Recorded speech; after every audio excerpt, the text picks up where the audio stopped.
Hey, Yes, dude. hey, what's up? You're an American hero. Thanks. A Ukrainian Mexican American hero. Thank God, dude. Thanks, man. Let me finish up this fucking email and dude, I didn't even get to do any of the shit I wanted to do today because I got fucking blindsided by a financial aid situation. I'm so What fucking happened, dog? I'm just sick of being fucking poor at this point, I think is what it is. I think a lot of my problems would just be solved with money. Okay. You know, like if I had money, it would make 99% of my problems go away. And so like control board wants to kick anybody out who's behind on their balance by the ninth. Like they want to evict you. So I'm writing this email to talk to them about the situation, and so that it doesn't happen to me. And I'm sick of like relying on my parents and my dad because my dad's broke and my mother's like a dysfunctional alcoholic, and I kind of just want to fucking get it done and like have a job and finish school and then like pay it off and then just like never look back at that shit. Yeah. That's what I'm going to talk to them about and see if they can help me manage to get a situation like that where I can just do that and then it'll be fine. Yeah. Yeah.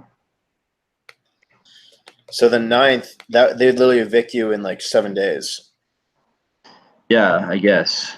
But like who wins in that situation? Like I've done so much for the house, you know, and like I because I really like being a part of the house and you know working on stuff for the house. And like so what? You like the kid who takes a health leave, like you kick him out the semester he gets back because he owes you money from the semester that he was on a health leave. Well, dude, keep this in mind. Like, security doesn't give a fuck about you. You know what I mean? Like, as Yeah, I guess. as much I as like guess. it's like Yeah, a I brotherhood, like they really don't. Especially the guys up top. Like, it's about getting kids who are going to funnel money into the system. I mean, that's like what it's about, right? yeah, They don't care that much. yeah. Which is pretty cool and like awesome, dude. And so I'm excited for you.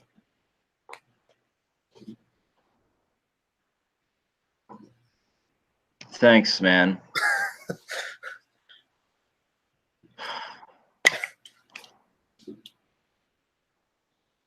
Teddy Cranley is calling me.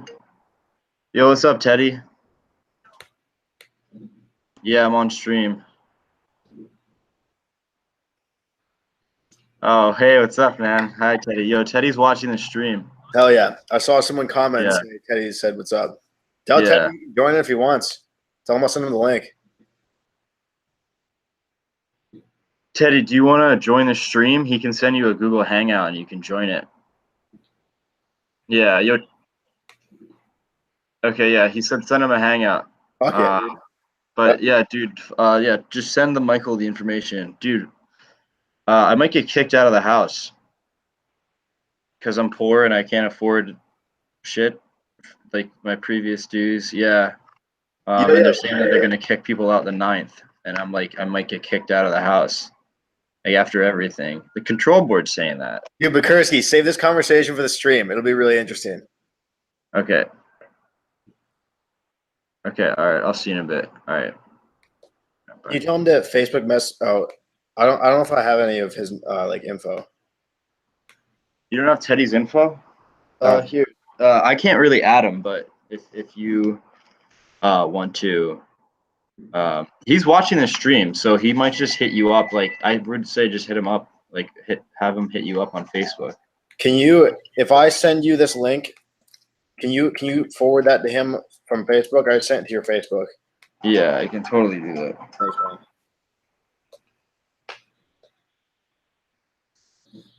That'll be Teddy's in the fraternity, right? Yeah. Petty fucking is like the fraternity's changed so much too. Like Teddy's fucking pissed at it too. Yeah. Like Teddy has a lot to say on this topic. Yeah, that'll be great. This will be interesting. Yeah.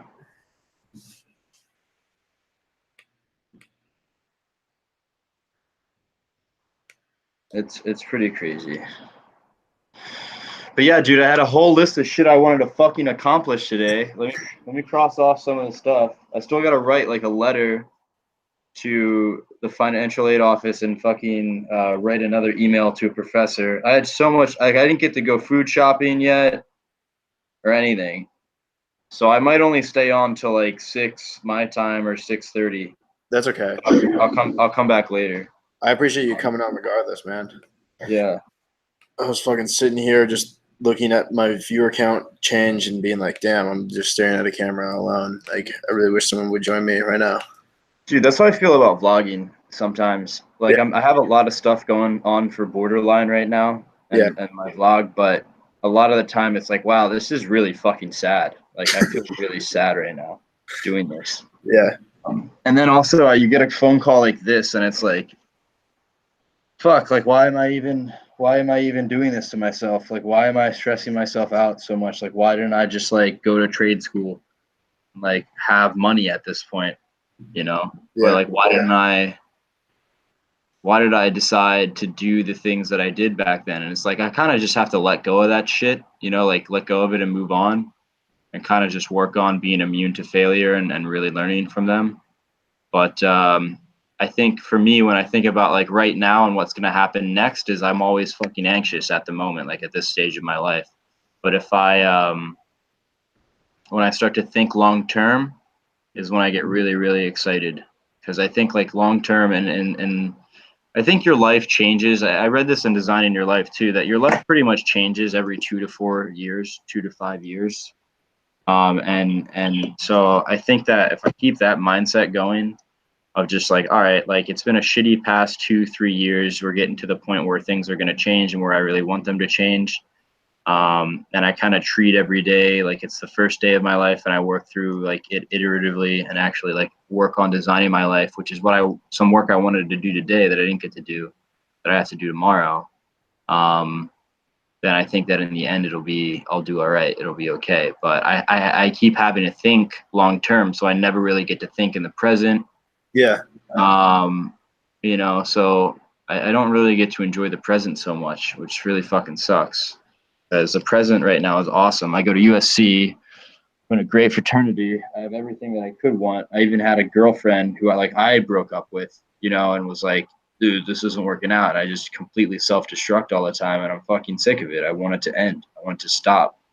I don't think like anybody really gives a shit about me or thinks or like respects me or what I do, and I can't even take myself seriously anymore. And I used to really take myself seriously.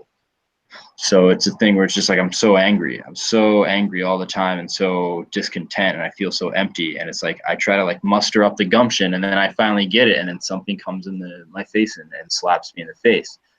Then I go on these big rants like I can't catch a break, and it's like I kind of just have to stop doing that and just suck it up and fucking go for it. Like that's it. So that's where I'm at right now. That's where I'm at. You think you got problems, Michael? You're living in a house. You're not live streaming your life. You're in the fucking bar.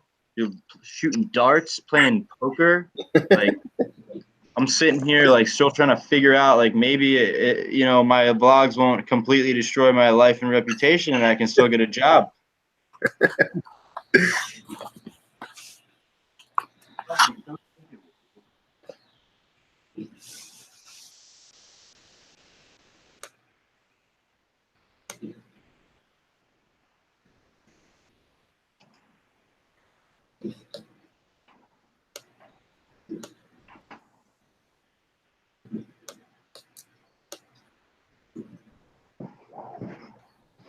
So, let's see. I still haven't uploaded that fucking video. I gotta do that. Like, God damn it, dude. Entire day wasted because of bullshit. I want to call my dad and fucking scream at him and be like, "Get your shit together, you dickhead."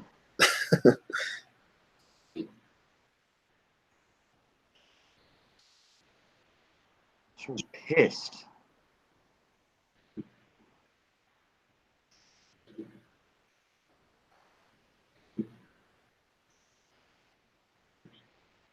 What did you do today? I mean, I saw what you did today.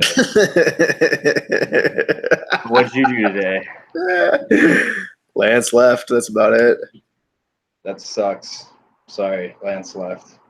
Where'd It's he fine. go? I just think it's kind of annoying that you act like your life is hard, but dude, like literally Lance left today. Yeah, I know. So, but I mean, I can probably get over that. It's just you in the stream. I'm here for you as much as I can be. Yeah, you've been here a lot already, man. Yeah, man. I told you. Even despite what's going on in your life. I told you, man.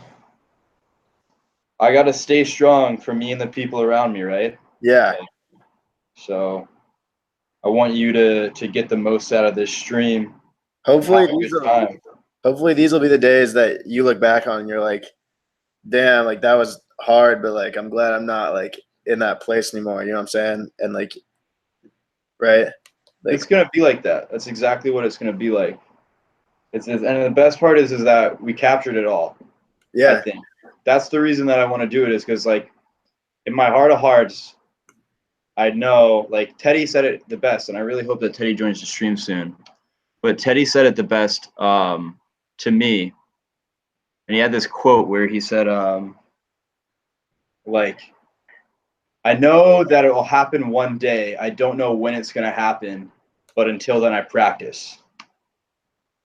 That's what I'm doing right now. Every day, I practice. Like I used to be so much more unstable. I used to fucking care so much more about what other people thought. Yeah. I used to hate myself and like put myself down and put so much pressure on myself. And so I took the semester off. I fucking talked to the people that I needed to talk to, try to figure out some solutions, and really seek the help that I needed to get so that I could grow. Kind of pictured what my life will look like, and not think like so drastically, like and make drastic decisions. Like let's do it one day at a time. And it's like that. It's like every day you get a little better each time. And it's one thing that I'm pissed about, I think the most, is that like after everything that I've done for the house, and everything that I've gone through, that it's just like I'm just another account. Yeah. Like I really gave a shit when a lot of other people didn't give a shit. And over time they started to give a shit. And I did a lot to keep people in a good spirit and good mood.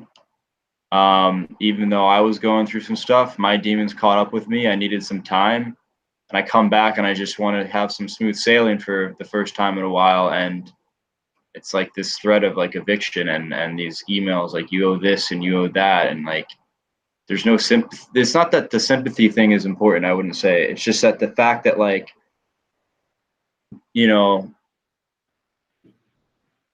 it's the fact that like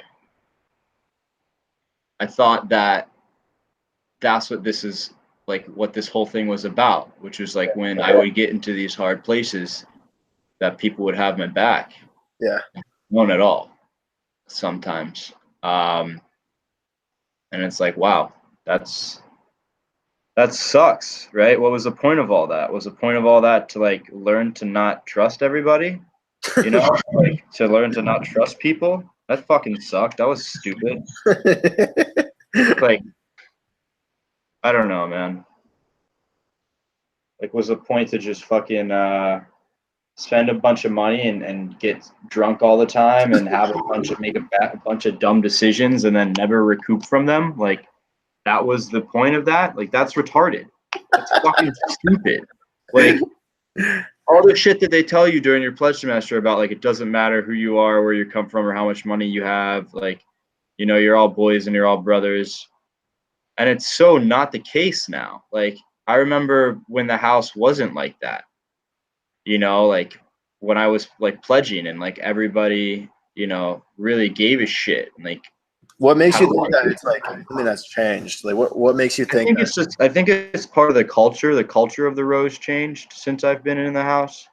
The political climate has changed. I think too, the individuals that the house selects now are they're just different types of people, I don't think that if I came out to Rush that I'd be in the house if I came out like last fall or this spring. I think like, you know, like back then it was really about like different types of goofy people. Like my entire pledge class was essentially fucking goobers, right? Like the only really like sick kids were like Leans, Owen, and Mario, and like then it was just like Teddy, Riley, Foster, and I like in fucking Foster's apartment, just like punching the door down and shit and being retarded. And like I was just running around, not knowing what to do with my life and having a good time. But now it's a thing where it's like, it's just a different type of climate, different type of energy. And it's not that I don't respect that energy. It's just, I'm like, well, what the fuck happened? Like, this isn't the fraternity that I joined. Like, if I was going through shit, like the same shit that I was going through back then, you know, like after my pledge semester, you know, like I would have been able to talk to like Carter or Wicker about it. Like Lewis is still, I don't even know. Lewis isn't here. I mean, Lewis is going to be here, but he comes back late. I don't know. It's just like, I don't know. It's just the house has just changed so much. So much. And like also control board now isn't like in a position of like oh, the house is doing really well. Like they're in a position of fuck, we gotta survive. Like this house has to survive, you know. Yeah. So I guess they're treating everybody like a number, and I thought that after everything that, you know, everything that happened with my life and with my role here and me really, really trying my best and going, hey, look, like I need some time to figure my stuff out. Like maybe I went to college too early. Maybe I wasn't ready. Maybe I should have addressed some of these issues with my psychology earlier. I think, you know, I thought that they would be like more accepting to that idea. But I don't think anybody really gives a shit. And I think that's why I'm really, really struggling to put borderline out, because I don't think that people actually really care. And I think it's not just like the people in my life, but I think people just really don't legitimately care about, like, I think a lot of people don't like for me now, I've kind of been trying to go like, I'm going to wake up in the morning and I'm going to do what's best for me and the people around me now. And I'm really trying hard to do that. I try to do that every day, because it makes me feel better. But and you know, I get to affect the world and make other people happy. But I think it's a thing where it's like a lot of people just, they don't really give a fuck about anything around them. And I think it's because they're insecure and they don't think that they have the capacity to change or do anything. So they kind of just say, oh, nothing matters, fuck it, and then they like get drunk and just do whatever. Or they can find somebody else to complain about, or something else to complain about. What like category of people are you talking about with that? Like people who Like don't, anybody, literally anybody. Like I've noticed it with my father now. Like my father just, he's got severe gout. He works construction, you know, to help me pay for school and stuff. And he's kind of just like, when I was back home with him, like I kind of turned him around towards the end. Now he's starting to get motivated again, because I said, you know, how much I really believe in him and how much like he's grown as a man, and how much I value him. But like there were times where he would just be like, fuck it, it doesn't matter, you know, like it's over anyway. And it's like, dude, like shut up.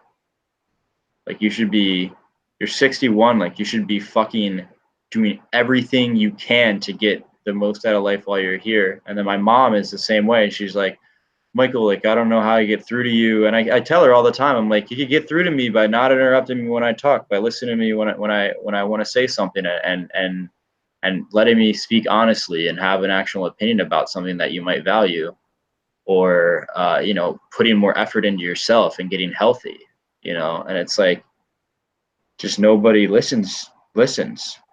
Nobody wants to like listen to themselves, or keep like motivate themselves or hold on to their gumption. And I start to think about all the fucking mistakes that I've made, and it's and things like this happen, and I just start to deflate again. What do you think is like? What do you think is like your core like motivating factor? Like when you're in a spot like this, like what is it that keeps you moving? You know, like Sometimes I don't move. That's the problem. Sometimes it gets to a point where I just go, fuck it. I'm gonna sit in front of my computer all day and just play video games. And like I don't give a fuck what happens. I don't give a fuck what's going on. yeah, But other times what keeps me going is that there's like that slim chance of hope, right? That like it all does work out and I get like the house and I get like a wife and I get to have kids and I get to have like a career in something that I want to do. And I get to work on my life design and have a future and a family.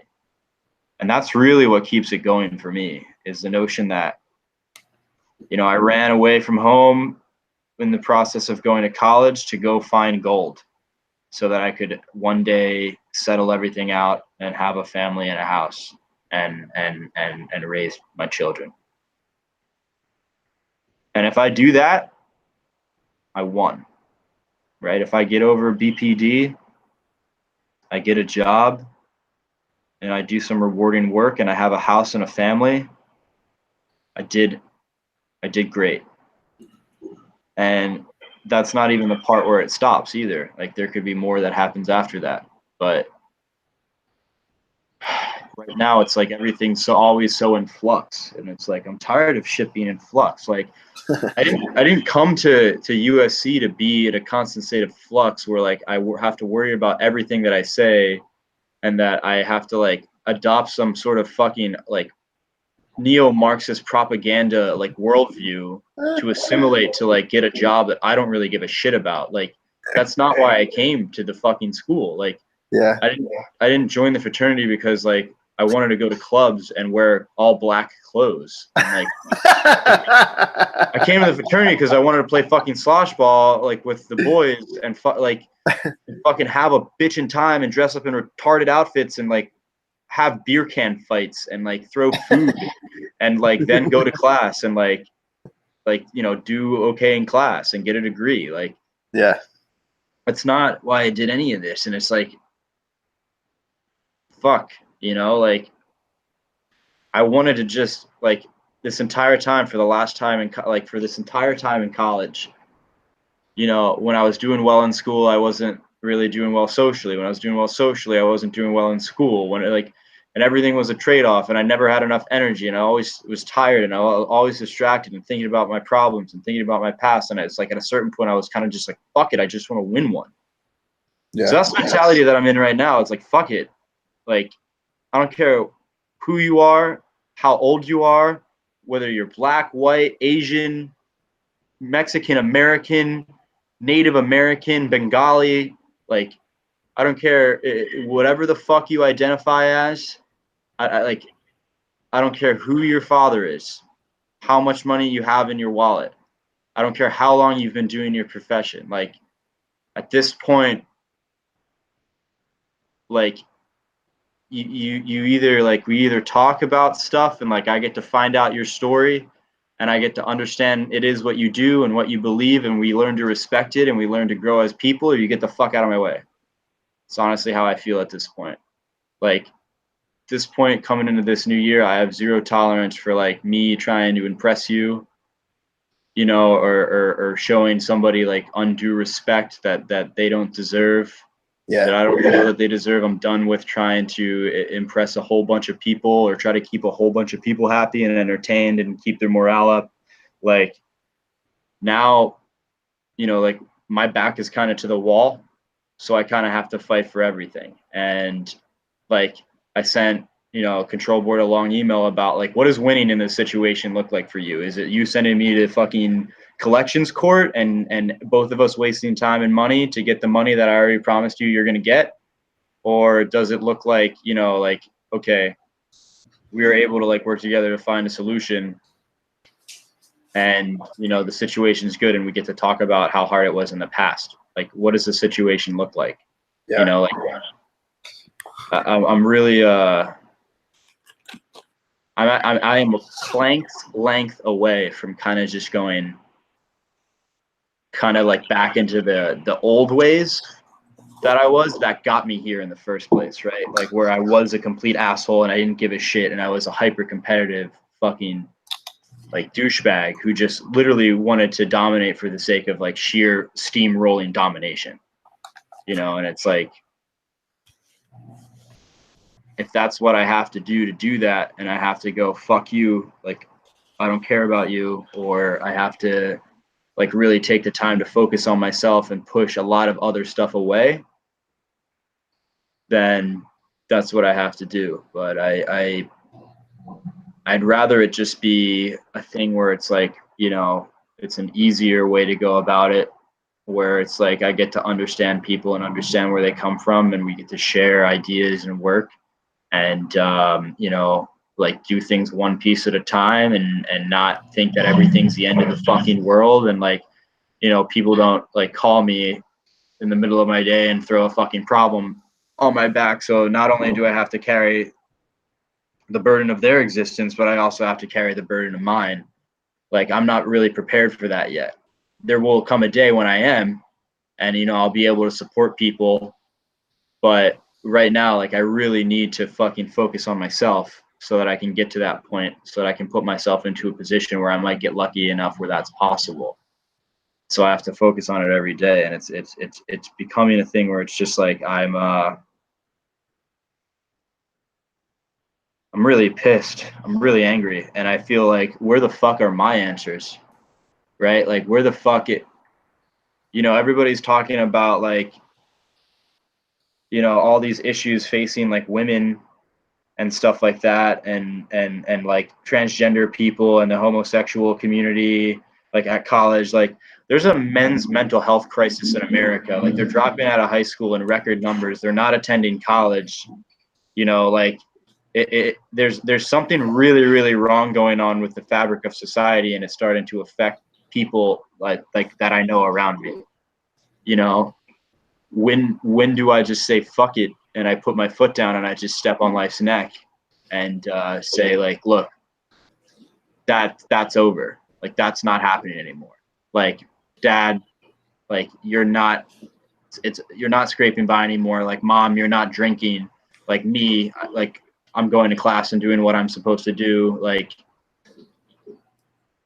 so it's a really like, it's a big thing that's like really just on my mind right now, you know. And I've really cut back drinking a lot. I want to like, I have my New Year's resolution. You can see this in my resolution video that I want to put out, but it's like I want to cut back on drinking. I actually don't really want to drink or do drugs and alcohol at all. I kind of want to get back into my faith and work on my relationship with my faith. I would like to perform better in school, and I would like to really start focusing on like my career in media, and game design, and think long term instead of like immediately here right now, kind of stuff. And I just wish that everybody could get on the same fucking page with me, and like when they approach me, keep that in mind, as opposed to like, oh, you're a piece of shit that owes me money, or like, oh, you know, like when you were in high school, you know, you were really like this, or like, you know, like how my mom compares me to other people, or like how my father, you know, is like, you know, we're gonna get through it, buddy. Like we're gonna get through it, pal. Like we've been saying that for a long time, so let's just do it.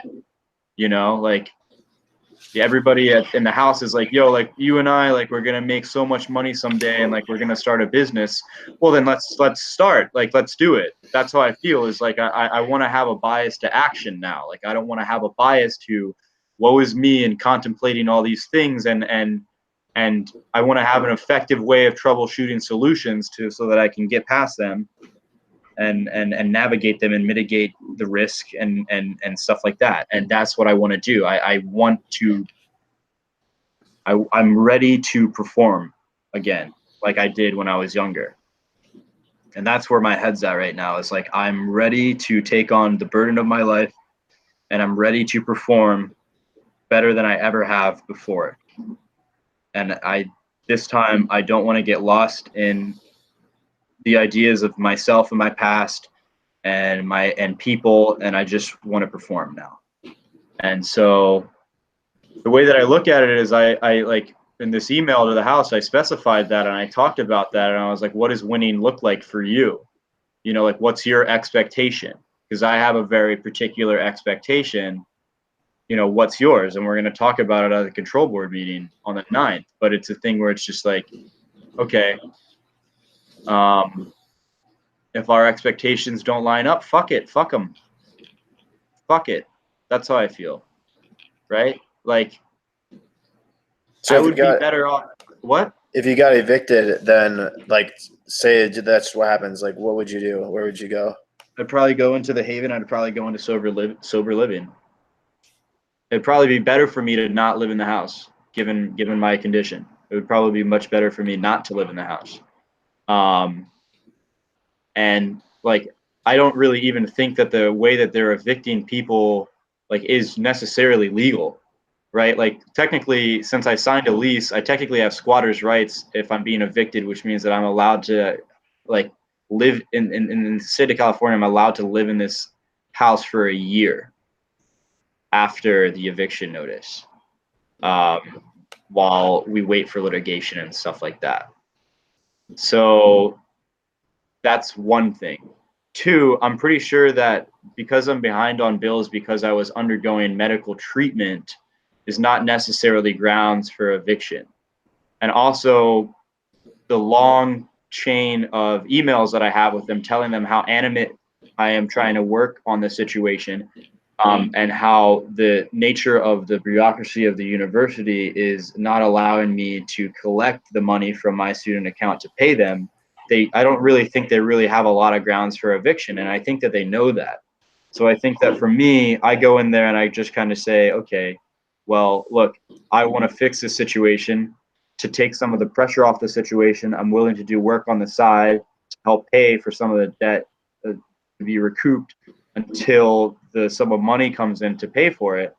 And you can help me do that, and we can work a solution, or what? Like, you take somebody who's been an active participant in the culture of the house for a really, really long time and wants the best for it, and you evict them after they took a semester off for health leave. Like, is that what winning looks like? Is that what that looks like? I don't think it is. I really don't think it is. I think what winning looks like is saying, hey, look, we had a member of the house who was really, really going through a lot of stuff, and he's willing to work on it and fix it now, and he wants to do that.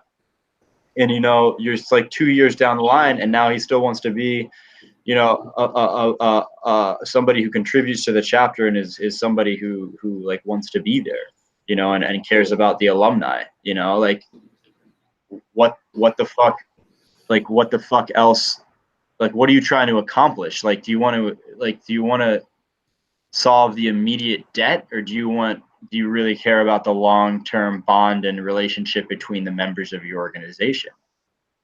And I think that that's like a situation like that they're going to have to confront really soon, particularly within regards to my situation. And I really hope it's the latter. But yeah.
Yeah, that's my spiel about how my life's going. will just keep doing what I always do, which is like, you know, overcome it and keep moving forward. It's just like what I do.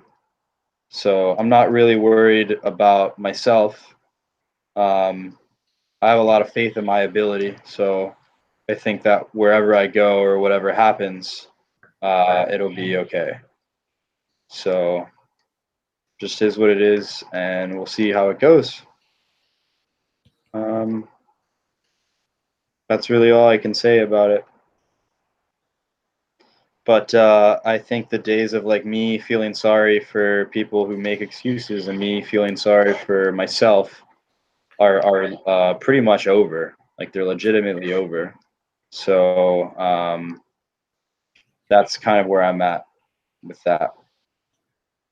Like I'm really sick of people like, and even in terms of people at USC who I've reached out to do things with creatively or like they would say that they want to start some fucking business or something like that. Like I'm very much like over the idea of people who can't deliver because I'm trying to hold myself to a higher standard now. Mhm. So why would I associate myself with people who like just don't I don't know, don't see the value in what they do or don't really take themselves seriously. Um, or like really harp on things from like the past or like freshman year or something like that, you know. Like I think it's time to just go, okay, like what do you want to accomplish? Do you think I can help you? Like then let's do it. I want to talk now in terms of like accomplishment and things that can legitimately be actionable. Like what is actionable? How can we act within our circle of influence to make things actionable and to change things rather than, you know, like just complain about shit and put up with it and then like be miserable. I'm tired of it. I'm done. I am at my wit's end. So, like, what do you think you're going to change in your life specifically, like moving forward? I think first off, is going to start with my routine. I think my routine is going to be a little bit more rigorous. You know, I tomorrow I have to find employment. So I'm going to have a job this semester, or I would like to have a job this semester. I plan to continue treatment. I plan to focus on my physical health and focus on my academics, and just really concentrate on what my needs are right now. And then you know, put some work into the channel. I kind of want to change the dynamic of the channel. I don't want it to really be like the type of like. Have you thought about making two channels, like two separate channels? I've thought of it. Yeah, What do you think about that? I think I'm just gonna make a channel called Michael Bachurski. Like you're gonna make another one or switch the name of this one? I could just switch the name of this one, but I don't really like know how to do that. So, but yeah, I could do that. Is that what if you want to? That's really easy. I could show you how to do it if you want to do that. But I'm just wondering like what you want to do. Yeah, I think I'll do that. I'll do it later. I've had a pretty stressful time, Yeah. and I'm not making excuses right now. But I said like I was gonna do stuff again at 6:30, so I've kind of been writing this like shit out for a while, and Yeah. I'm just gonna like kind of take a break and talk about stuff. But yeah, I'll do that. I'll do that like in a bit. But I like the idea of like a brand name like Frickin' Zooted. But I think the like based on what I want to do now, the the content that I want to kind of produce now of like very like documentary stuff about like mental health, and talking about like how people can change their lives, and like motivating people, and then focusing on my own work is like I think it's time to kind of brand myself more so than brand an idea of something, and then I can revisit the idea of like Frickin' Zooted later. Yeah. Yeah. You know, so that's kind of where I'm at, but we'll see about it. I don't know how that's going to do for subscribers, but I don't really give a shit because I've noticed that like it really just depends on how much content you put up and how much people like it. So I think that if I make like honest, genuine content that people are going to enjoy, then like they're going to like it. And I think that over time, I'm just going to have more content out there. So it's more of a long-term thing than it is like a blow up overnight kind of viral thing. And that's really the community that I want anyway. But yeah, man, that's my little spiel. It's my little gamer spiel. Do you want my piece of YouTube advice? Yeah. If you want to change directions with your channel and stuff, and you're like going through changes, don't delete any of your videos. Just unlist them, because you never know when you're going to want to change back and like repost things. And Right. it's much better to just be able to relist them than to delete like everything. them and upload them. Yeah. Yeah. But yeah, it's like I think this is the part where it's like it's now I'm able to like kind of focus on my own design. Yeah. And what that means versus like the idea of like just a meme name, like I want to get past that point. So I have to actually get past it. So it's like, there you go. There you go, Mr. Gamer. There you go. But like the humor can always stay, like, Yeah. so like that doesn't need to go anywhere. But I think like it's just a channel that doesn't have any fucking purpose. Right. And I think like what I'm trying to do is have it find a purpose. So I mean, I think its purpose right now is like to entertain, basically, right? yeah. Which it does a very good job. But I see what you're saying. Yeah. What do you think? I mean, I love it. I love what you're doing, and I love the idea of like, yeah, I think you said like really early on this call something about like the borderline like nobody gives a fuck about, like that's a project that I'm very interested in. So like if no one else cares about it, like I'm excited to watch that when it comes out, and like I'm excited to see what you have to say about that. And regardless of where you put it and like how you rebrand yourself and everything, like I'll be very interested to watch that and like see what you have to say on the Thanks. subject. Yeah. I'm thanks, man. That means a lot.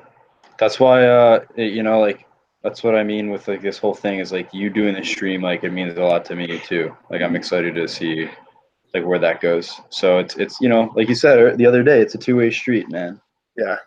You got to have people in your life who like care about the same things and motivate each other, instead of just like what you're saying. But when you want to do something with someone and they're like, I mean, everyone's had this, and it just takes a while to realize it. Like you have enough people where you're like, let's do this idea, and like you're bouncing things back and forth, and then it just fails. And it's like this person's not committed. Like why isn't there this commitment level? Like why don't I see the same thing that, you know what I mean? It's like you see that all over the place, and it just takes a certain amount of time before you're done with Kind of it. find the people that are actually like invested in it.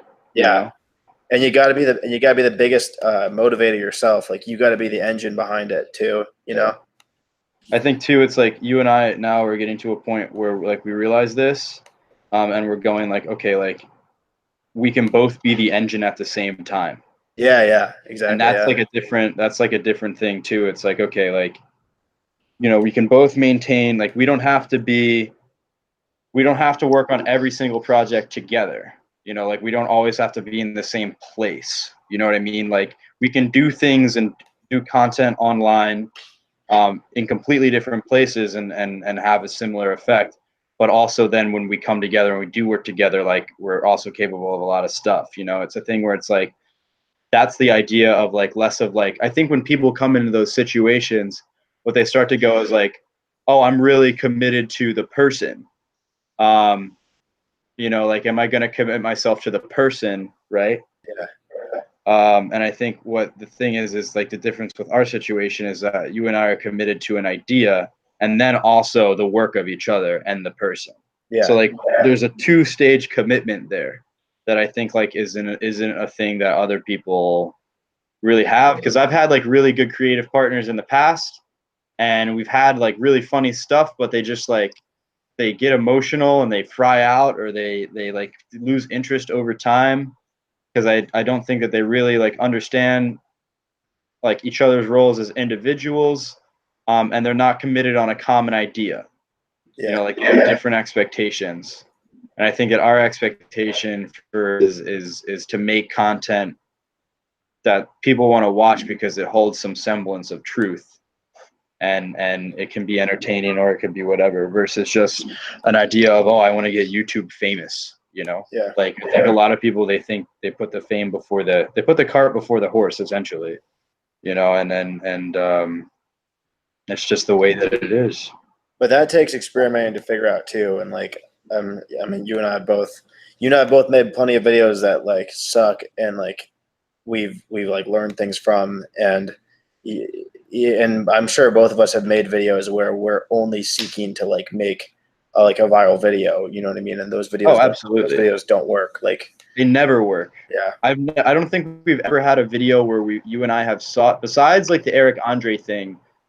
But I think that was different. Like that wasn't trying to go viral. That was like, we were more focused on the idea that time. Yeah. And we were focused on like the actual viral nature of it. Yeah. So I think it's a thing where it's like, there's not really even any chance that I think that I've tried to make a viral happen and it's ever worked out. It's usually when like my most popular video I have on my channel is getting rye with Hailey. Like for me, I wasn't going like, oh, I want to make this viral. Like my first vlog, I was like that. Other vlogs, I was like that, I think initially.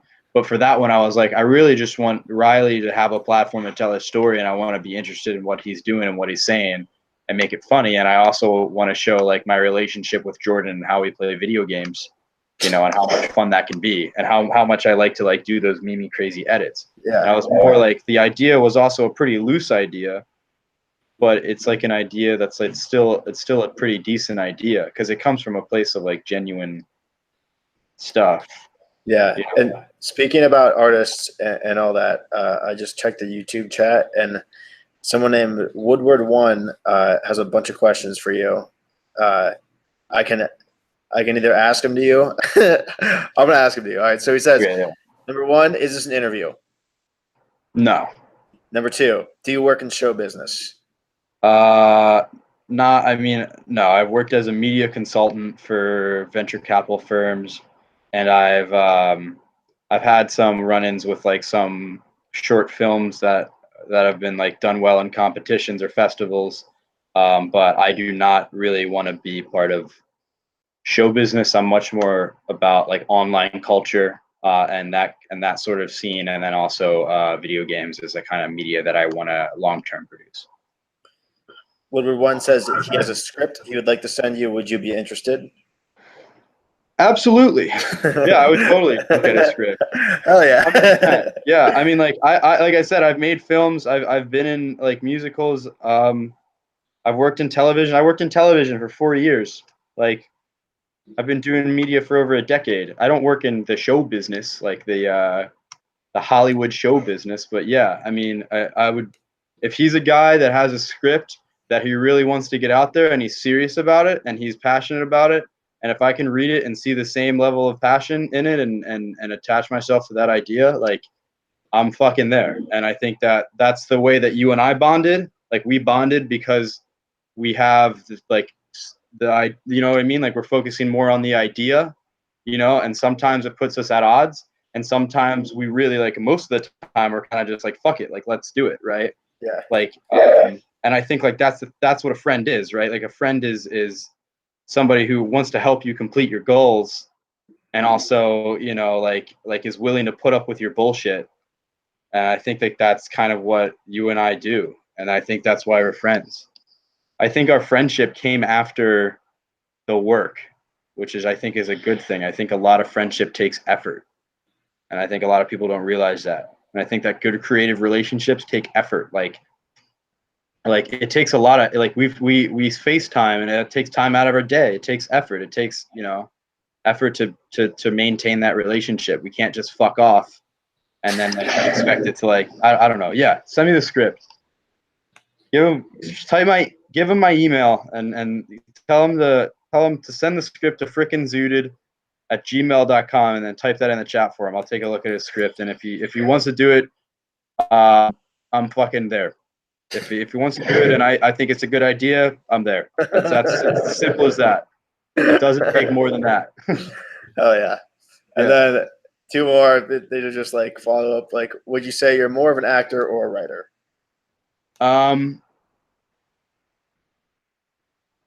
That's a tough one. I'd say I'm more of an actor. I agree with that. I've done a lot more acting experience. I can write. I can come up with funny quips and ideas. I can't write drama for shit. Like, I'm not the guy you're gonna get the drama writing out of. I'm a pretty good design person. That's really my forte. Is like the design of a media project is where I really excel. And then I would say that as another talent, yeah, I'm an actor more than I'm a writer. Are you an artist? Yeah. Yeah, I guess I am I an artist? Oh. Yeah, I guess what I'm doing is art. Yeah, I guess I'm an artist. I never really thought about that way because I've always had like my hand in a lot of different pots, right? Like I've worked in business. I've worked as a mechanic. I've worked as a waiter and busser. I've acted. I've like worked as a television sports commentator, as a TV producer. I've acted in shorts. Like I've been editing videos since I was 11. So yeah, I guess in essence, like what I really care about is art. And I think art is a very like loose concept. I think things can have artistic quality. I don't think all design is well. Fuck. All right. So now we're getting into like theory, right? We're getting into design theory and what that means for art. Like I think what I really am above anything else is a designer, and I don't mean like a fashion designer. I just mean somebody who like I guess is kind of like a project coordinator and will try his best to fill any role that he needs to fill for a project. As long as I'm dedicated to it and I believe in what it's trying to accomplish. And that doesn't like ever get swayed politically, like I don't ever go like I am probably more conservative minded, like as somebody who's like a Catholic, like a Christian person, and is traditionally has aligned himself with like moderate right politics and debated those types of politics, when I would do like speech and debate in Model UN. But like I'm also a feminist, as long as it means equality of opportunity for women. I just believe in equality of opportunity. I believe that everybody should have an equal shot. I don't agree that it should all be the equal outcome. So there's been projects where I've gone onto the left side of the spectrum and I've acted for things. And there's been projects that I've, really kind of put myself in a conflictual place with like historical commentary. So like if it's something for me, what it does it for me is that if something holds truth and if something is authentic to itself. And I think a lot of people value that too. I think like if you're truthful and you're authentic, it comes out in a very confident way. And I think that, confidence, like if you look at a lot of the guys on the internet who are just really confident, like iDubbbz or Filthy Frank, like they said heinous crazy shit and did heinous crazy shit, and they were just confident in their actions, and it really made them pretty much untouchable. So yeah, that's my big long spiel. I'm very long-winded. I'm a very long-winded person, and I'm trying to be as precise in what I'm trying to say and not be long-winded, but it's very hard for me because it's such a broad question. But yeah, I would say that, yeah, I'm an artist. I would say that I'm an artist and a designer. Any more questions? That was the end of their questions. If he wants to send me the script, I'll take a look at it. And dude, Michael, like that'd be kind of chill if we did something like that. That'd be cool. worked on a script, made a short film. A short film. We've always kind of talked about it, but we've never like done it together because most of our ideas like stem from like a comedic place. You know, I think like now we're kind of both trying to get real and serious and gritty. And I think that's going to be cool because I think people do want to see that.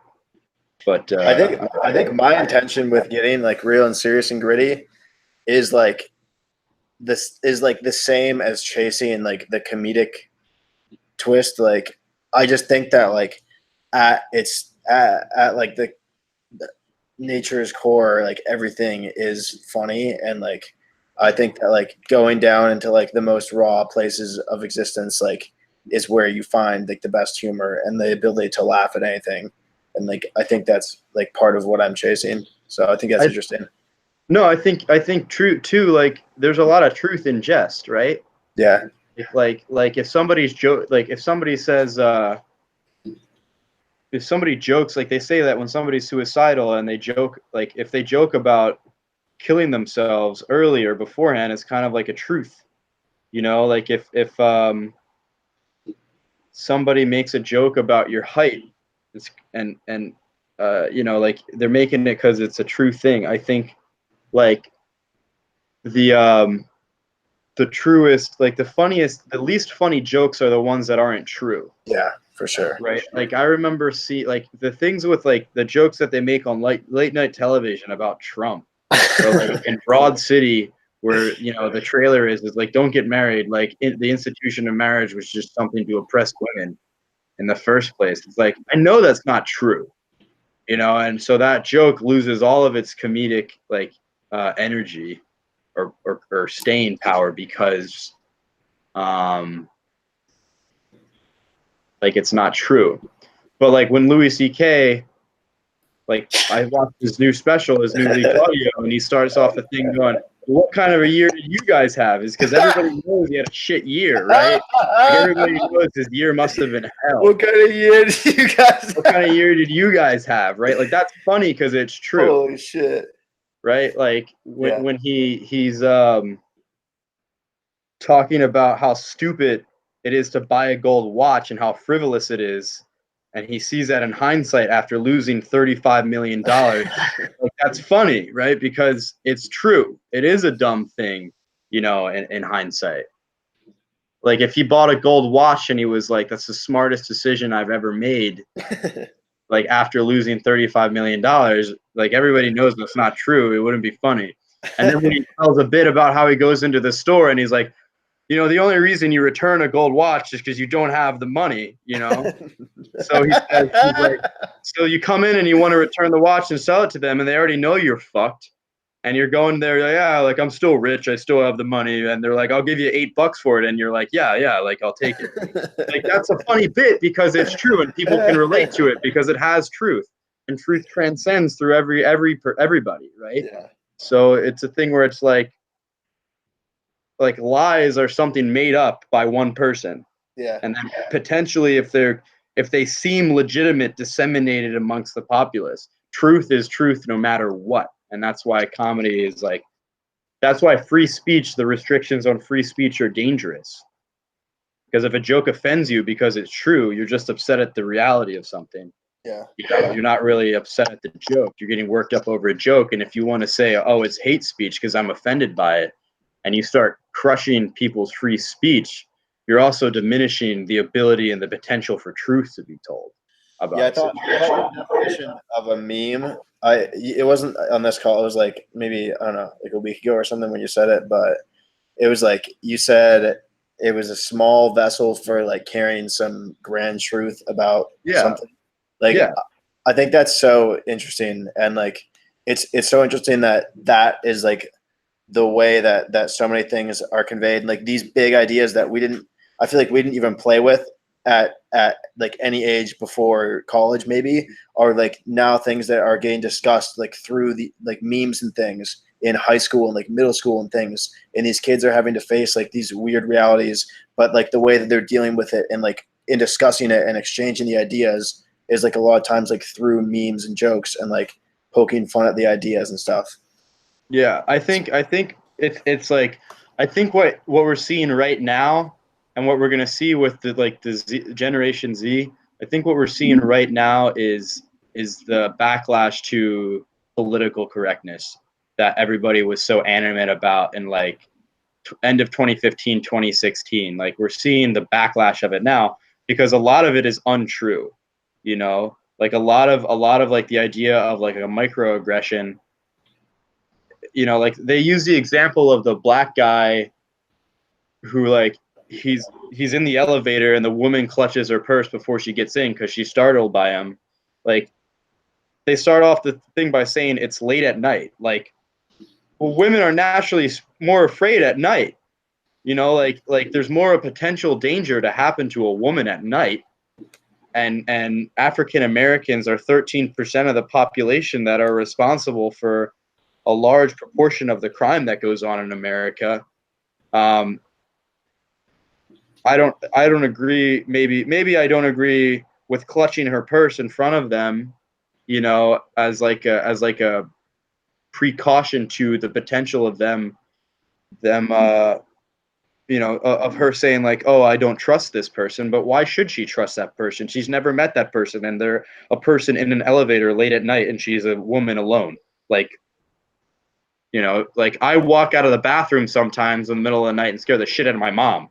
Like, I think it's a thing where it's like people just get offended by the wrong shit because they want to blame other people. Like that's a problem, right? Really is what it is. Is like they want to go, oh, what you said offended me because I'm a victim of something. And it's like in reality you're really not. Like there's no apart from affirmative action, there's no policy that really discriminates against people based on race anymore, right? I'm not denying that there were, and I'm not denying that those had implications for the socioeconomic upbringings of some minority groups. But what I am saying is that the idea that like you're a victim, like if there's institutional racism at USC, you can report it to the authorities and they will do something about it, and it will be brought to court.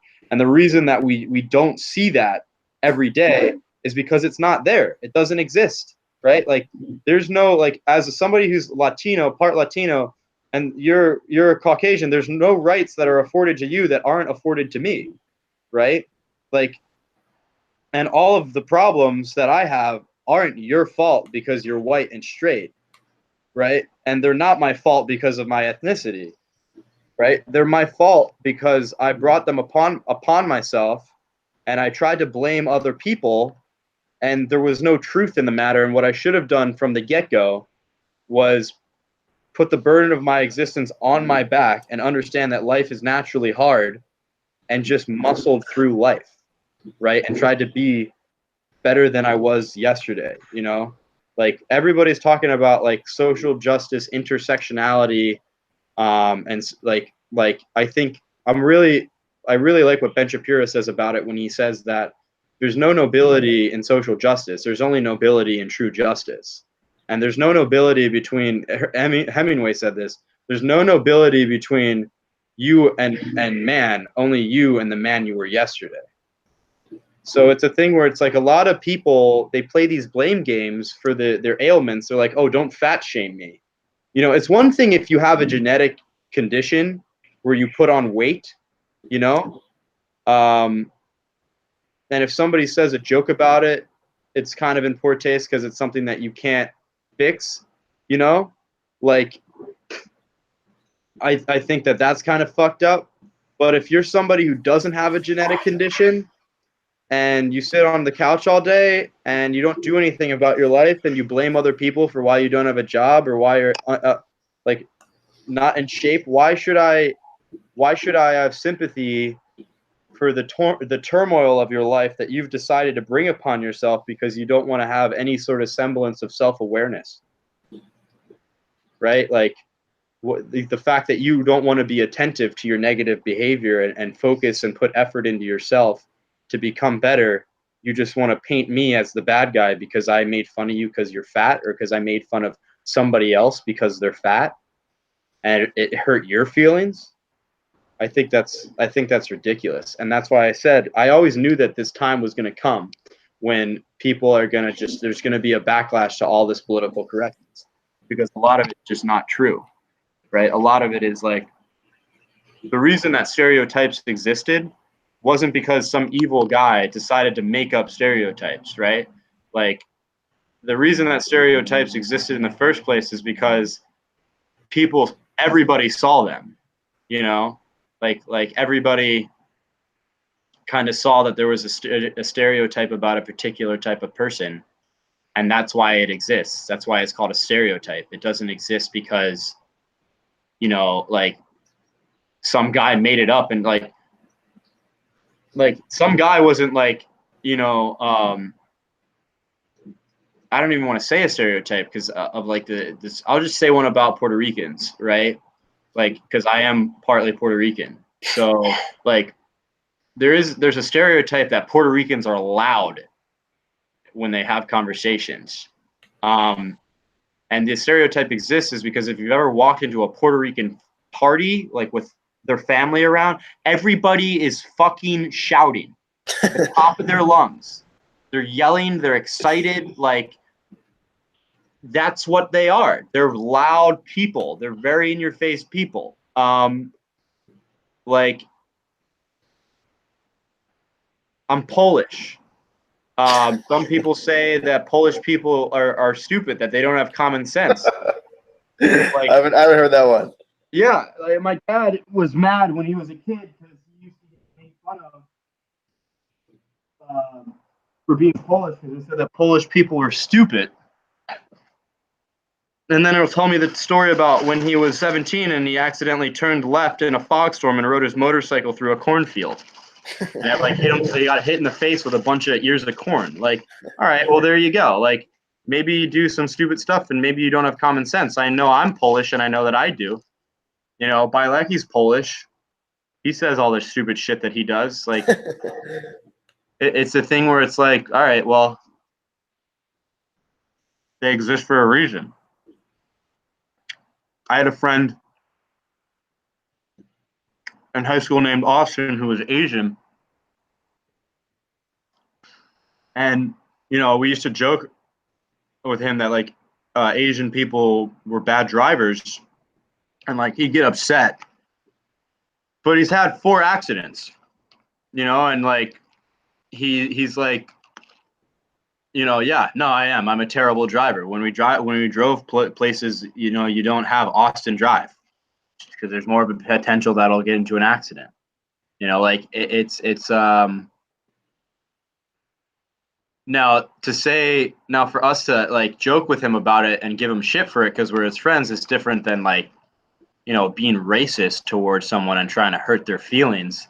And I think that that's kind of wrong, but I also think that you should let that person talk so you know who the fuck is racist and who's a piece of shit, you know, instead of like pussyfooting around that everybody's some like grandiose, like, you know, morally virtuous person. Like, they're not. Like, there's a lot of shitty people out there. And if you give a shitty person the platform to speak and they use it to do something shitty, well, everybody knows that they're fucking shitty. So it's like, that's what I mean is like free speech is important for truth. Right? And truth in body language, truth in like what people can convey. And if you ignore those issues, like, they're just going to resurface. And that's exactly what happened now, right? It's like, it's exactly what happened. Dude, it's really weird for me to see, just while I watched you grab that Subway sandwich, like, it so like cements the reality of you being in LA. And like, I can picture you going to that like Subway, like next to Teak.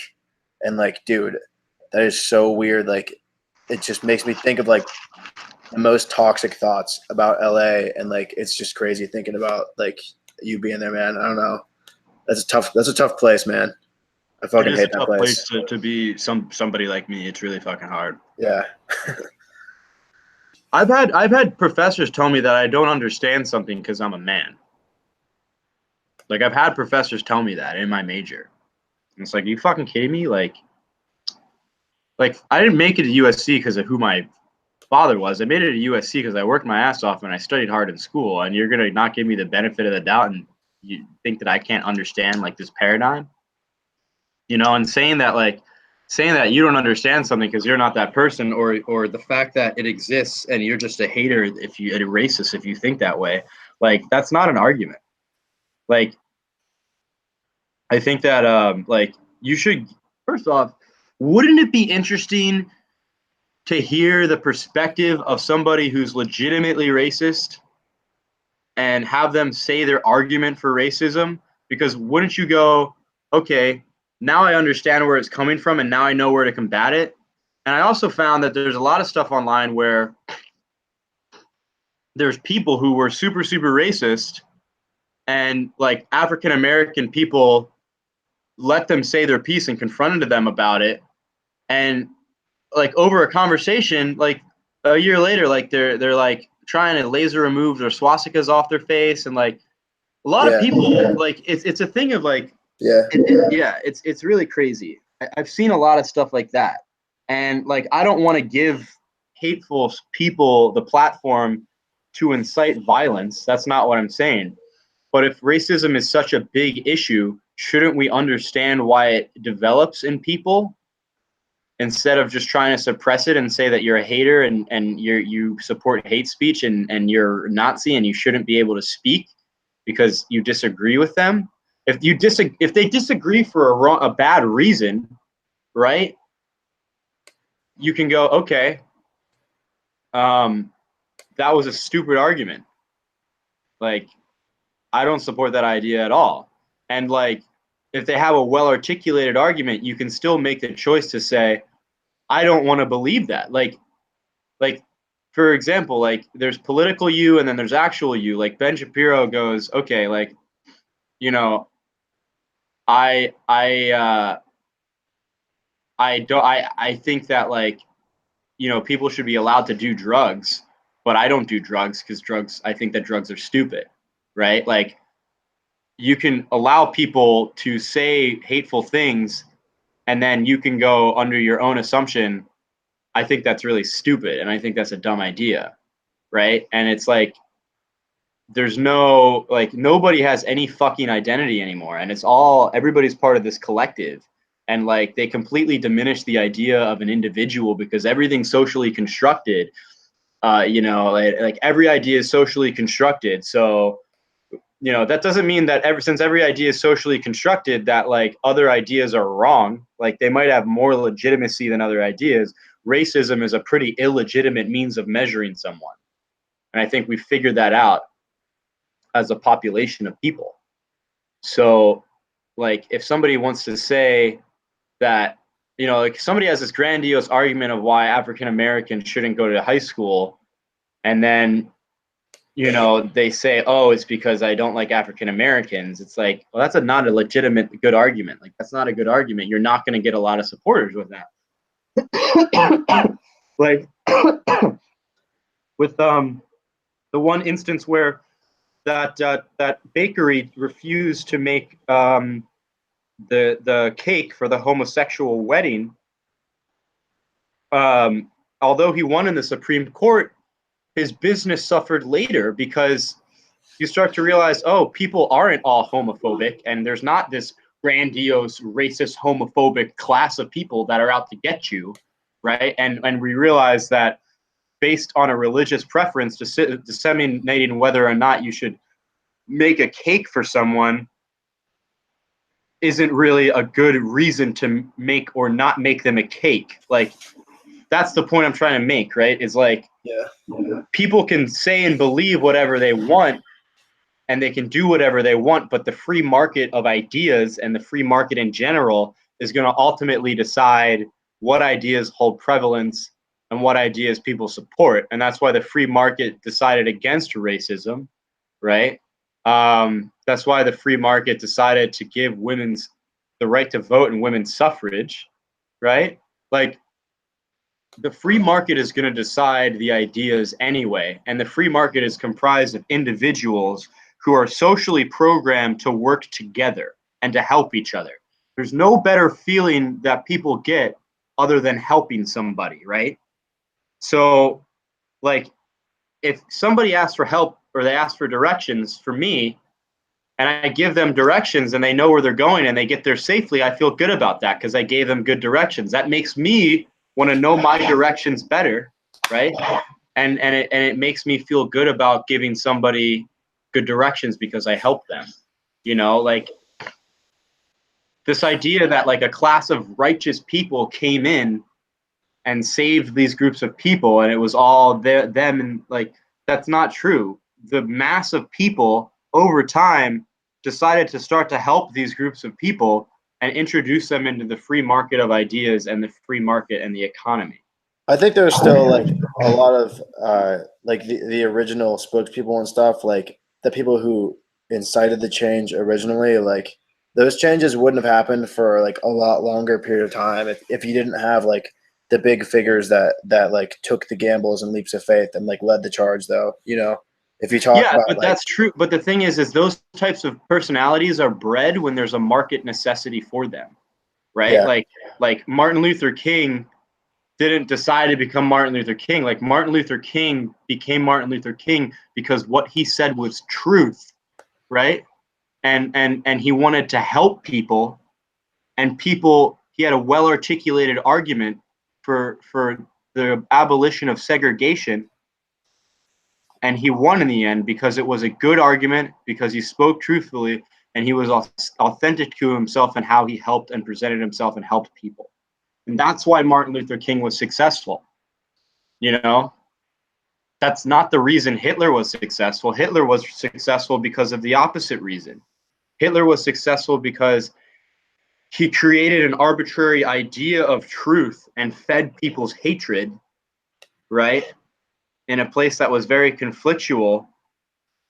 Initially, what he wasn't promising was like he wasn't talking about targeting the Jews, but what he did was he wanted to create a strong Germany and a strong economy through production, and people like that. And little by little, because they weren't truthful and authentic to themselves and what they believed, when he started to say, okay, we're going to put the Jews in concentration camps, nobody said anything because everybody was afraid to say something because they were afraid of the consequences of what they would say. That's what the point I'm trying to make. That's the reason like Stalin came to power. That's the reason Nazi Germany came to power, is because people, and the head of the Defamation League even says this.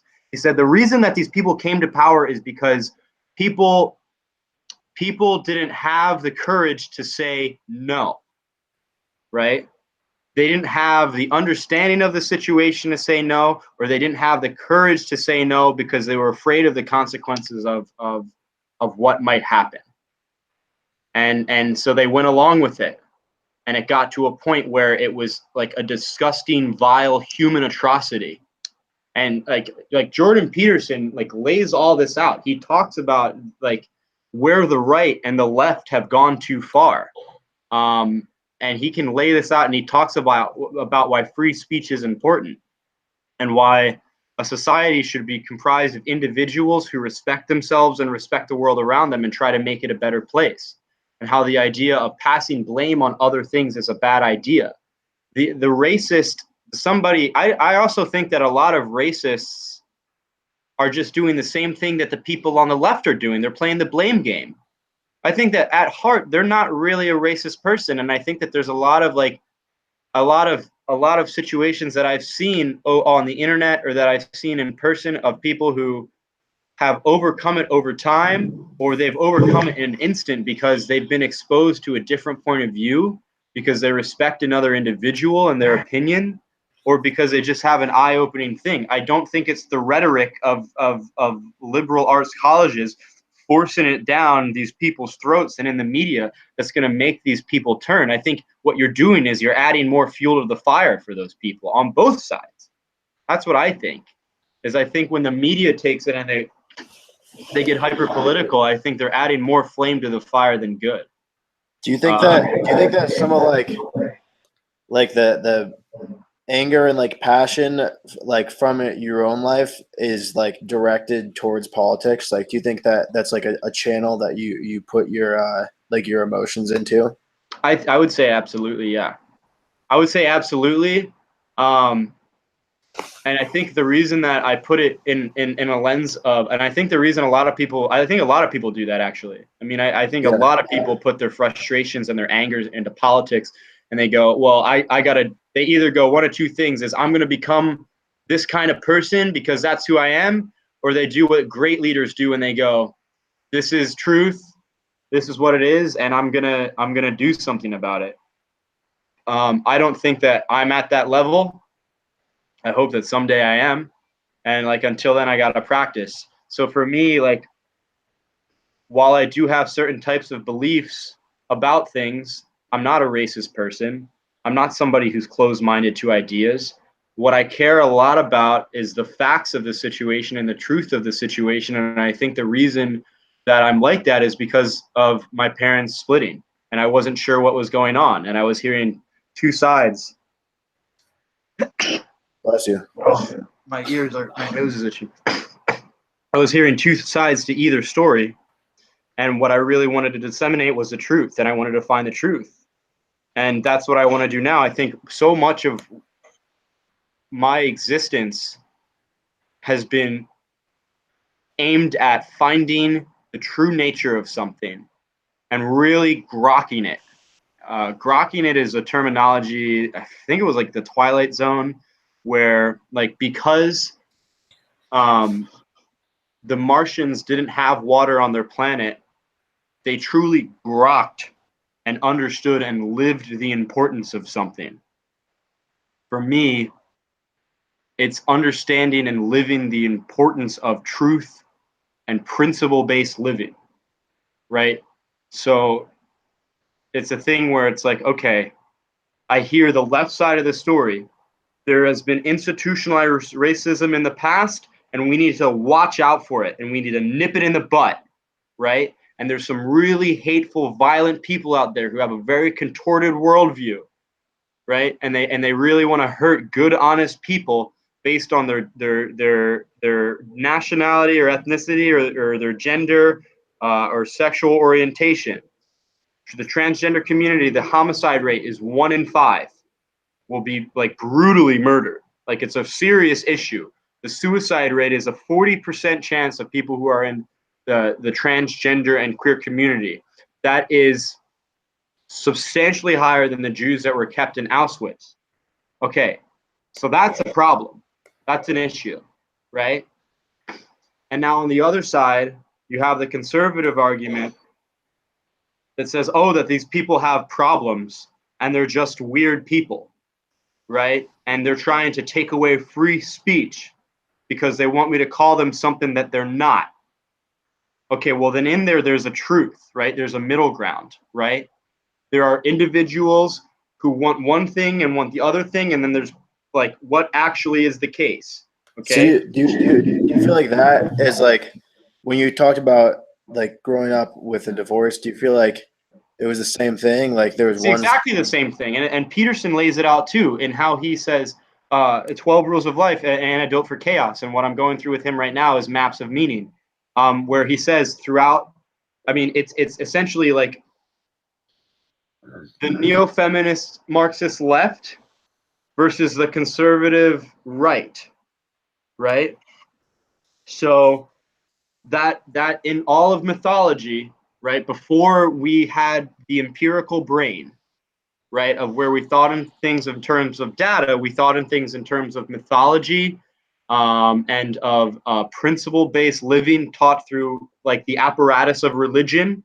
And there were truths to those principles because they worked to develop a society out, right? You know, thou shalt not kill, you know, be faithful to your wife, you know, like all of these principles that we still live with an Anglo-Saxon society because they're legitimate principles to life.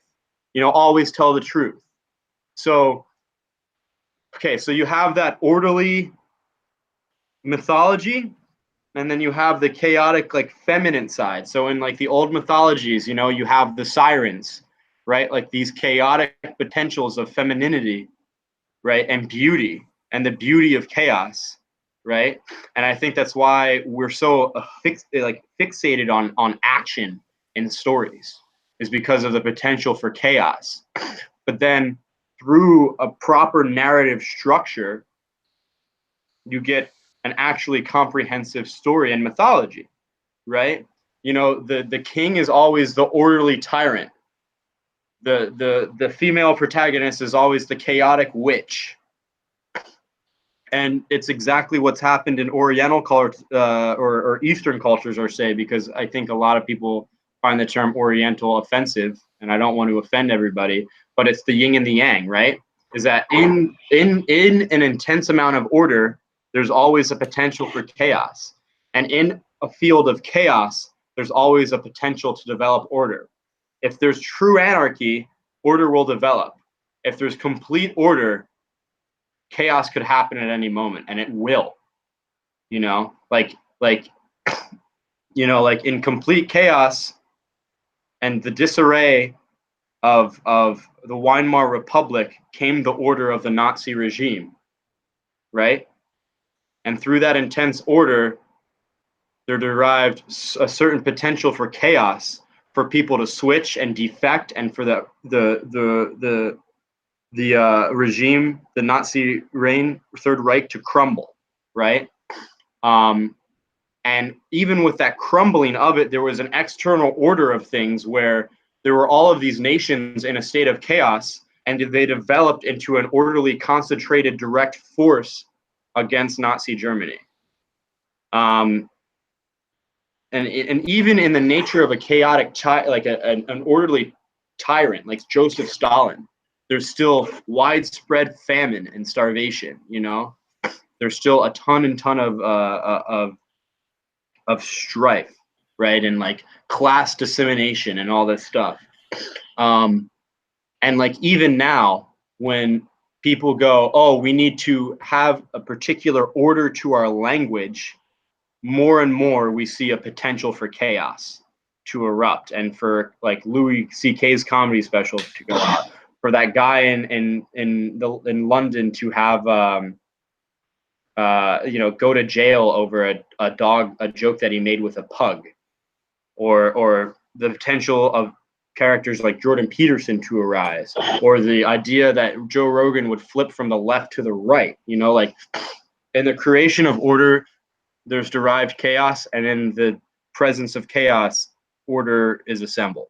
And it's a cycle, and it's a thing that you have to balance. America teeters and totters from left to right, and it's been doing it for years. It's been doing it for fucking ever, right? Like, there have been times where there's McCarthyism followed by the 60s, right?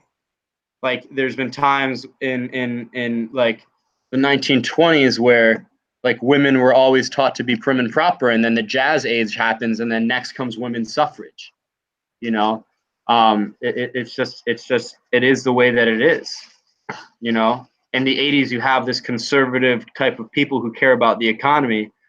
You know, and then the millennials come along in a space where the internet's meant for sharing, so everything is about a sharing economy, right? And there's like these really great, like, because of the chaos of the sharing economy and how unpredictable it was, there were these really great technological infrastructures that were made, but they have a hierarchy to them, and they're institutions of order, right?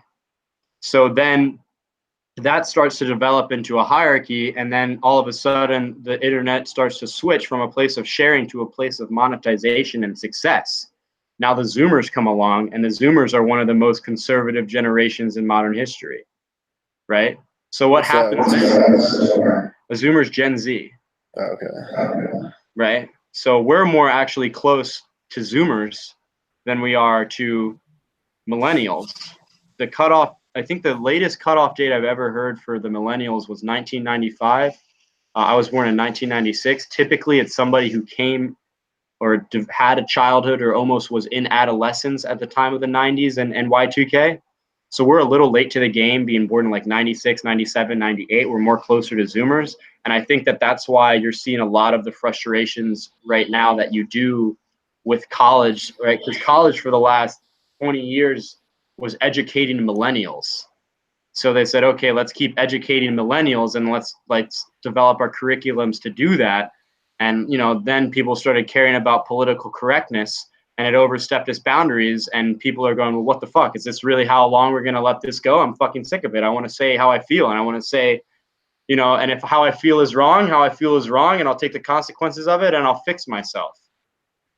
You know, I don't know. I think political correctness, like,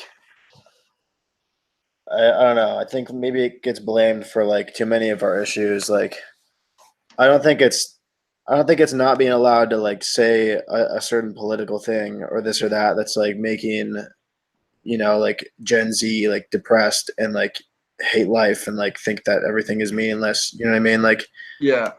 it's like bigger issues in I think culture. the issue though with why people don't feel like meaning is because they don't ever take on responsibility for themselves. And I think like that's like has a lot to do just with psychology. Is that people like, and like I said, it's like you just said it perfectly, right? Like I'm in a way blaming PC culture for something, right? That isn't within myself, my own control, right? Just as somebody who would blame like the alt-right, like this small vocal minority, for something that's affecting them, when in reality, like they have the power to change it themselves. And that at the end of the day is my point, right? Is like you need to be truthful. Like you need to be truthful with yourself, with the people around you. Like if I think somebody's racist, I'll be like, dude, I think you're a little bit racist, and then they'll go, oh shit, like maybe I am racist. What can I do to fix that? But I won't ever know if they're racist if they don't ever get the opportunity to say what's on their mind. Like free speech is more of an alert system than it is like, you know, a system of like blanket expression, right? It's more of like there's already statutes to defamation of defaming somebody's character, which by the way has completely gone the fuck out the window at this point. Like people will say anything about anybody, and because it's the internet and there's so much traffic, like you never hear like the truth about it. Everybody wants to be first to something. And then two, it's also a watchdog for the incitement of violence, right? And it's also a social watchdog for psychopathic behavior or racist behavior. That's why free speech is important, right? Like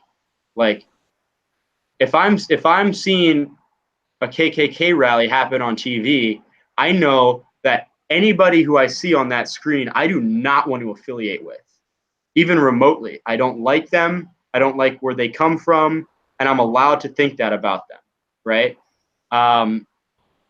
If I don't know that because they're not able to have their platform, and I'm not able to be aware of their presence, they could creep up at any time, right? It's a thing where it's like if the kid in like we had a kid in high school who used to talk to himself, and everybody started saying, dude, that's weird, that's crazy, and he stopped doing it and he became like assimilated with the culture, right? It's a thing where it's like if he wanted to talk to himself because he thinks that there's a fucking fairy on his shoulder and he wants to identify as a kid who has an imaginary friend, like a fairy on his shoulder, and it has the potential, like it's a social watchdog thing more than anything else. That's why free speech is important.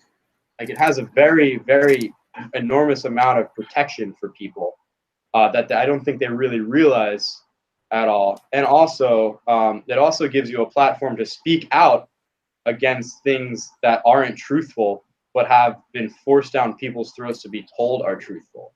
You know, like that's what's important about free speech, and that's why free speech is so important. You know, like we wouldn't know about the shit that's going on with YouTube right now if people didn't talk about it. If you weren't allowed to criticize YouTube to be on the platform, then like you wouldn't know the true nature of the platform. If YouTube also said that, you know, if YouTube, because they have free speech and they said, oh, like we want to get men off of the platform or we want to get women off of the platform, you could go, okay, that's discrimination based on sex. That's sexist, right? Like if they're not given the opportunity to say the shitty stuff, we can't identify it. That's an even bigger problem than if it like then your feelings getting hurt. That's my opinion about it. I don't know. How many people are watching right now? Right now, it's 3 viewers. Okay. But yeah, that's the way that I think about it. It's like if you like I've had my friends like make shitty jokes about like when I was younger about being Hispanic, and over time they saw that like I didn't like it, and they stopped it, you know. Do I think they're racist? No. Sometimes the jokes were also really fucking funny, but when they were you know, more directed at me and it was more of an attack on my identity, I think that's the issue. But I don't think every joke is an attack on your identity, and I think if you think that way, like you're looking for attention. You know, like there's a difference between like I'm able to joke with you, you know, and joke with you about things that affect you, and you're able to joke with to me about things that affect me, and we know that there's no ill will there, you know, because one, it's happening in jest, and two, because you know, we're friends. You know, like I wouldn't joke that way about other people or with other people. You know, and also like I don't support the idea of calling somebody you know, like what they want to be identified as, because of there's a very big lack of evidence to show that that would really help their situation. But if the person asks me to politely, and I feel that there's no malevolence or deceit in their statement, I'd gladly do that for them. You know, I think it's like we forget about us being individuals and people, and we start to think about like these neo-Marxist group types, or we start to fall into these groups and categories because we just want to label the enemy, and there needs to be an enemy, because when there's really not. Like the biggest enemy I think anybody will ever face in their entire life is themselves, and I've lived that. Like I know that to be fact. And I don't know that to be fact, like as in saying that I know everything, but I do know that a lot of your problems that you have, 80% of them are going to sort themselves out, and the other 15%, 90% of that 15% is probably your fault. It's all about the mindset. It's really literally all about the mindset. Like I could sit here and I could continue to complain about my life, you know, and like get, oh, woe is me, and go, okay, like fuck it, like I give up and I'm just gonna sit here and whine about it. Or I could go, okay, like I'm just gonna I'm gonna figure out what's wrong, I'm gonna solve the problems, and I'm gonna move on. And I'm gonna keep moving on, and I'm gonna be authentic to what I believe, and what I believe is subject to change, provided new evidence and new arguments are made. And they're captivating and they're interesting, and they compel me to go, fuck, I need to think about that differently, you know. And so far, a lot of the arguments that I've heard in college on the side of the left haven't compelled me to do that.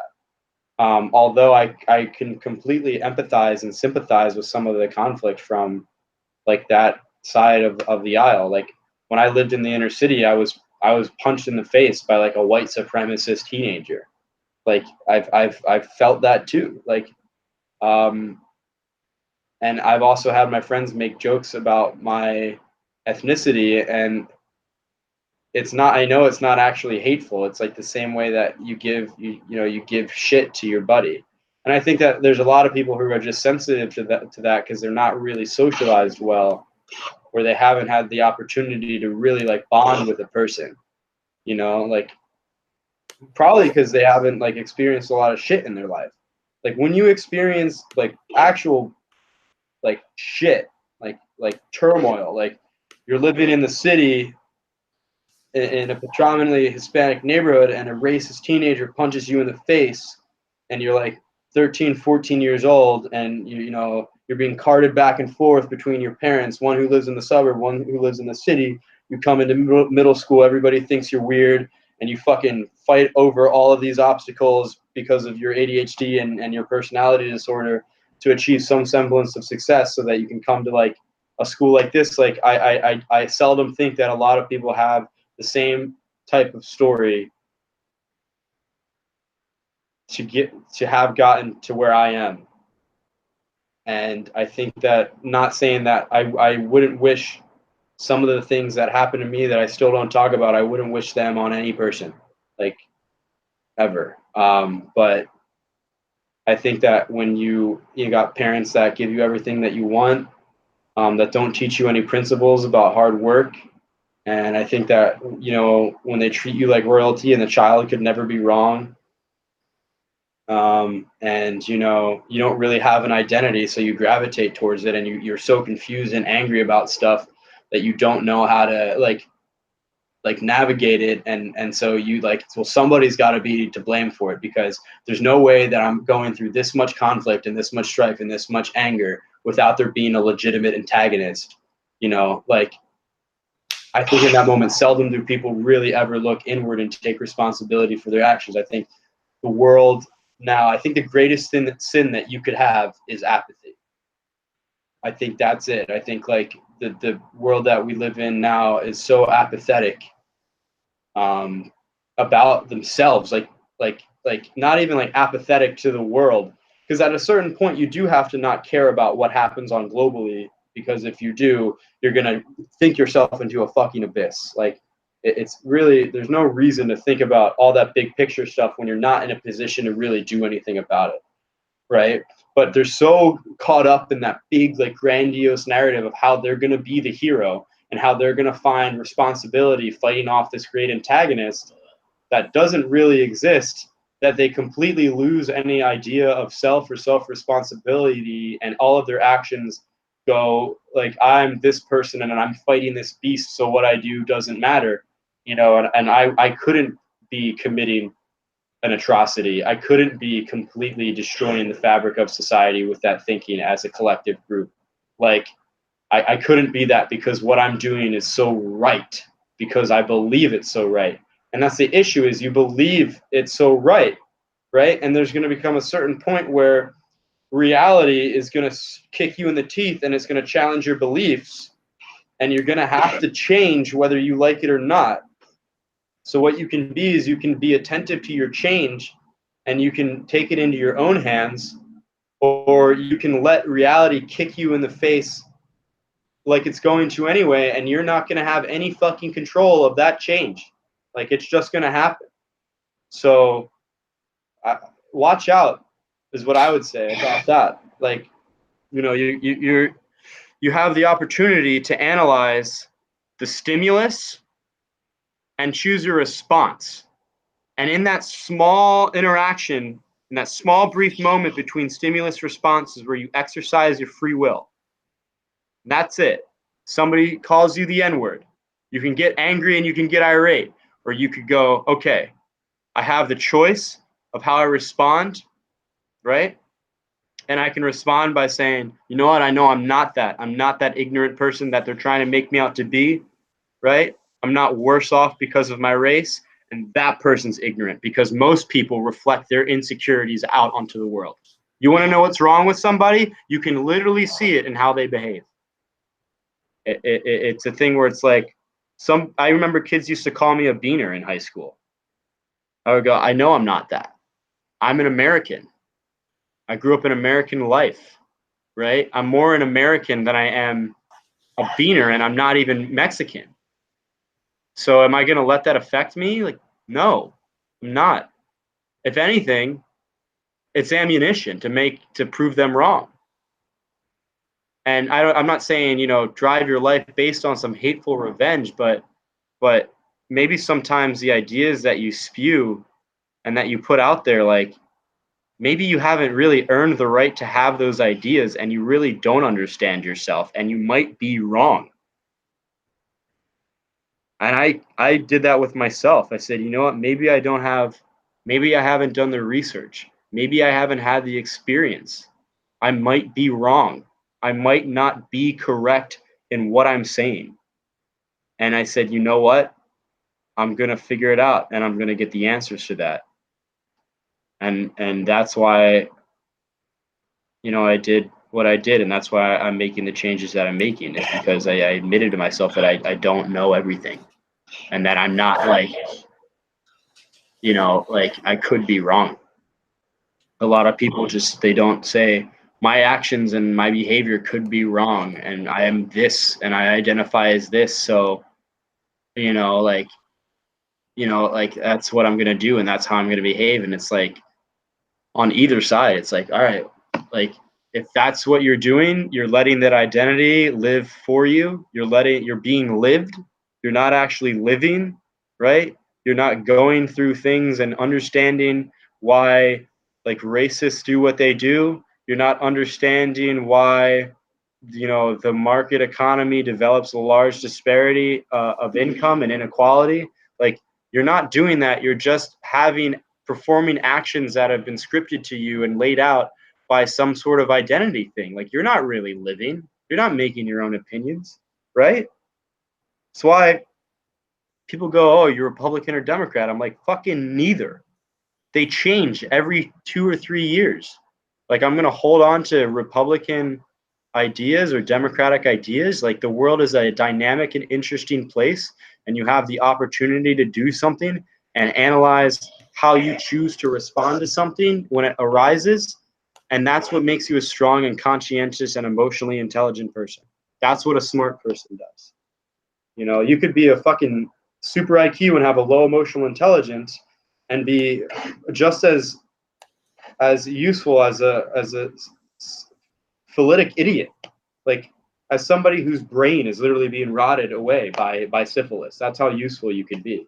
Like, you could be a talented, smart person, but if you don't have a high level of emotional intelligence and you don't understand yourself and why you do what you do and what's going on with yourself, you're not paying attention and being attentive to it, or trying to make it better every single time, understanding your role in an environment and how it affects you, and like you might as well be a phyletic idiot. Like, you like I said, like there's no nobility in like Hemingway said, I'm not even gonna, because it's not my idea, it's his discovery. There's no nobility in nobility amongst your previous man. There's only nobility in nobility amongst your previous selves. So it's a thing where it was like, for a long period of time in my life, I was blaming everybody else for my problems. And I said, you know what? Maybe I'm not right all the time. Maybe like Socrates was smart. Like people admitted that Socrates was smart, and they said that he was the smartest man to ever live at that time because he admitted what he did not know. And I think that's the biggest thing, is like, people have these opinions and they try to say that they're facts. And they don't ever look inside themselves and try to pull themselves out. The only like if I was going through the situation that I'm in right now, not knowing that, and like how I was a year ago or 2 years ago or 3 years ago, when my situation was much better than it is now, right? But I had a worse head on my shoulders. If I was going through that experience, if I had that mindset right now, I don't think I would have been. I think I would have burned out. I think it would have crashed and burned. But because I'm able to adapt that mindset, I'm able to go, you know what? Like, this is frustrating and this is this angers me, and I could go and I could write this hateful email and say, fuck you, like I've done everything for this house. And like, how dare you speak this way to me? And like, but I didn't. I said, okay, look, there's a situation going on. I've done a lot for this house. I've been very involved. I really, really love it. Even when I leave the house, I want to remain an active part of the house. And I got this debt. I don't want to be evicted. What solutions can I work with? You don't even get that opportunity if you think you're right, or if you don't look at the actual reality of the situation and you just apply your labels to it. Like, you don't even get that opportunity. You don't get it.